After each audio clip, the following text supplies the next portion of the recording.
জন্য প্রস্তুতির কাজ গতকাল থেকেই শুরু হয়েছে। আজকে আপনারা দেখেছেন যে গেজেট অলরেডি এমপিদের গেজেট প্রকাশ হয়েছে এবং বাকি কাজ খুব দ্রুত গতিতে চলছে। চিফ অ্যাডভাইজার কালকেও কাজ করেছেন, আজকেও চিফ অ্যাডভাইজার কাজ করছেন এবং পুরো টিম কাজ করছে, ক্যাবিনেট কাজ করছে স্মুথ ট্রানজিশনের জন্য।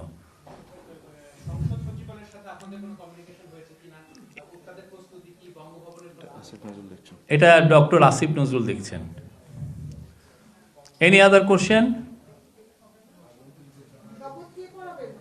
শপথের কে পড়াবেন এটা আপনাদেরকে পরবর্তীতে জানিয়ে দেওয়া হবে। Thank you.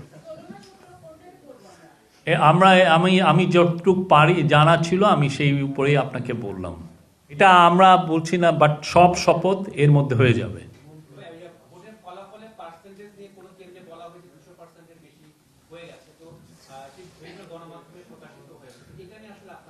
কালকে এটা again another example of bad journalism.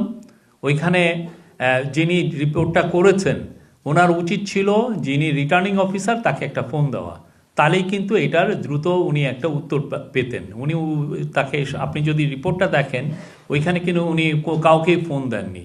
উনি ইলেকশন কমিশনকেও ফোন দিতে পারতেন, উনি যেই কেন্দ্র থেকে যেই জায়গা থেকে এটা অরিজিনেট হয়েছে তাকেও ফোন দিতে পারতেন, কাউকেই ফোন দেননি। এটা তো বেসিক জার্নালিজম যে একটা কোশ্চেন হয়েছে আমি কার কাছে উত্তরটা জানবো। তো পরবর্তীতে দেখেছেন যে এটা আসলে আমরা ইলেকশন কমিশনের কাছে জানতে চেয়েছিলাম, তারা বলেছেন এটা টাইপোগ্রাফিক্যাল এরর, এখানে 2টা 2-এর জায়গায় 3টা 2 বসে গিয়েছিল, ফলে এটা একটা 5 ডিজিটের ফিগার ছিল, এটা 6 ডিজিট হয়ে গেছে। অরিজিনাল যেই ডকুমেন্টে রিটার্নিং অফিসার সাইন করেছেন সেটা ঠিক ছিল এবং ওইটা ইমিডিয়েটলি এটা কারেক্ট করা হয়েছে।